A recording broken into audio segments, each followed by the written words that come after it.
I liked Star Wars The Acolyte. I know that's a hot take right now in the Star Wars fandom, but I did very much like The Acolyte. I thought it was intriguing. I liked that he did something new. Loved the deconstruction of the Jedi, showing how the Jedi, while still showing that the Jedi are the good guys, they are flawed and they can make catastrophic mistakes. That was all great, intriguing, but it had its problems. I'll admit that. I would be blind not to admit it. From pretty early on, I figured out that the marketing was just bad. Disney did a bad job marketing the show, trying to make us think it was a murder mystery when we were getting more of a mystery thriller. Well, trying to solve a murder and figure out who done it was not a part of the show. So maybe if they had leaned more into that, that might have been better, especially because that's what marketing clearly wanted it to be. But I'll talk more about why I think the story could have been done better later on. Another issue was budget. Disney gave the show way too much money, which I think allowed lot of the flaws to slip in. So by having a lot of money when they didn't really need it, well, they did need it because they used it apparently. But what I'm saying is Disney didn't need to give the show that much money. They don't need to attract more subscribers to Disney Plus. They've already gotten every subscriber for regular subscriptions that they're going to. Now they need to focus on making sure that people will tune in to watch, even if they leave right after. They've already got Disney Plus's name out there. They're solid on that. They can tone down the budget now. They don't need to attract new subscribers anymore. They're reaching a cap, in other words, with some fluctuations, obviously. But the biggest issue, the issue affecting the story, was pacing. So I thought each individual episode was well paced in it of itself, but as a whole, no. First, the most obvious thing, the flashback episodes were the most disjointed from the rest. I really loved them, they were great on their own, but as a part of the overall story, those flashbacks should have been intercut between the episodes, or within the episodes, I should say. So that way, a flashback can come up when it's relevant to the ongoing events in the story. No, the idea is when the fire that killed Osha's family is first mentioned, that's when we first see the fire flashback. Maybe just a flashback of the fire. When it's mentioned that May started the fire, that's when we see that. When it's mentioned maybe offhanded that her family was the other Jedi, that's when we show a different flashback. Have the flashbacks work off of what's going on, and that will also help you more with the mystery part of it. But the biggest thing is changing how long the episodes were and how many episodes there were.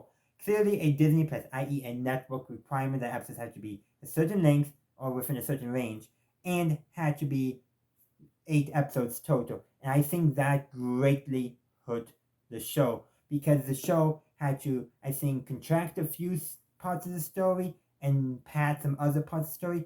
And that's where I think the quote unquote bad writing came from. I thought the writing was generally good overall. I'm also sick of people using bad writing as a dog whistle when they really want to say they don't like diversity. But sadly, because of padding and stretching requirements and contracting requirements for the episode's length and count, that caused some of the writing to be of poor quality. So how would I fix that? Pretty simple. Allow Leslye Headland to use the length of episode and the number of episodes she needed to tell the story. I think that would make sense. Now, granted, let her maybe write the story first so she could get a feel, maybe talk with somebody who's done maybe a bit more streaming services just as a collaboration and all that, because she doesn't have as much big name streaming service experience as some other people, but that's all right. We gotta let new people try their hand at Star Wars. That's very important to do, especially if we don't want it to be stale. If Star Wars was just a Skywalker saga and we had no chance of exploring beyond that, it's going to get stale. We're kind of starting to get some franchise fatigue, I think, because they are so focused on the Skywalker saga that we can't get new, fresh stories. But back to what I'm talking about for improving the Acolyte. I'm thinking longer episodes, so somewhere between 1 and 2 hours, so 1.5 hours sweet spot, and less episodes. So my idea is episode 1 should be the murder mystery episode. Because they kind of did that, but not really. So have an episode dedicated to solving who's killing the Jedi, and have it also be Osha trying to prove her innocence. Maybe even have her doubt her own innocence. That would be very intriguing and all that. So keep us in the audience in the dark then too if May is still alive or not. But make sure she's brought up so when it's revealed she's alive, it's not a shock. And have episode 2 being Osha, Soul, and the Jedi hunting down May. I think that would be a really good opening. And spend more time on the hunt and all that stuff. Really draw it out. And then end those first 2 episodes with Camille confronting the Jedi and May realizing she doesn't want revenge anymore but wants justice. Have her have that change. You could tell in the story that because how much she was trying to get Tobin to admit what he did was wrong, she wanted justice, not revenge. So it makes sense that with the right prodding maybe from her sister or somebody else, that she could realize that, no, I should not be helping Camille kill Jedi anymore. And then confrontation as we saw in the episodes Day and Night. Lucy adapted. And then, have an episode where Soul basically unravels. I think that would be really interesting. See a Jedi truly lose his focus, his concentration, but not necessarily fall to the dark side, but still go crazy. That could have been really interesting. And then pair that up with Camille manipulating Osha as well. That could be a really interesting balance.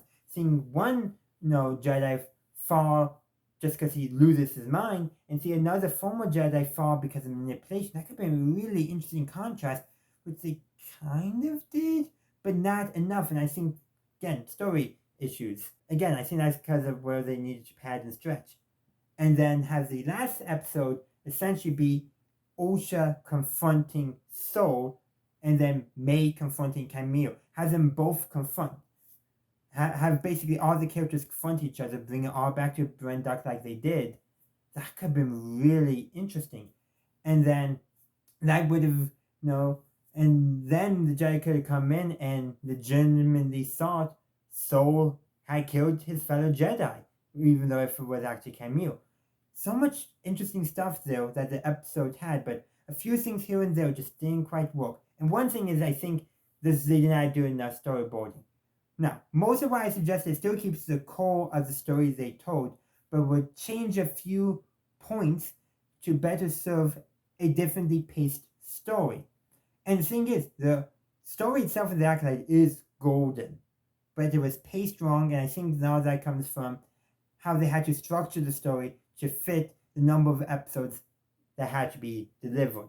I could be wrong, so if anyone behind the scenes wants to speak up and doesn't have an NDA that prevents them from talking, I would love to hear from you. But you know what? But that's just how I would rewrite Star Wars The Acolyte. How would you do it? Let me know in the comment section down below. Especially let me know how you would do it while still keeping the overarching story, themes, and all that intact. I would love to hear your thoughts, and of course, may the Force be with you always. Thank you for watching my video. I do hope you enjoyed it. If you did, please be sure to give this video a like and share. Also, consider subscribing to my channel to stay up to date on all my latest content. In the meantime, thank you for watching, and as always, have a good day, a good night, wherever you are. May the Force be with you always.